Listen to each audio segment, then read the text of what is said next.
ألف لام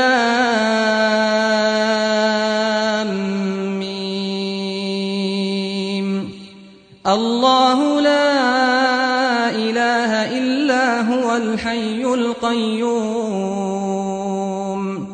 نزل عليك الكتاب بالحق مصدقا لما بين يديه وأنزل التوراة والإنجيل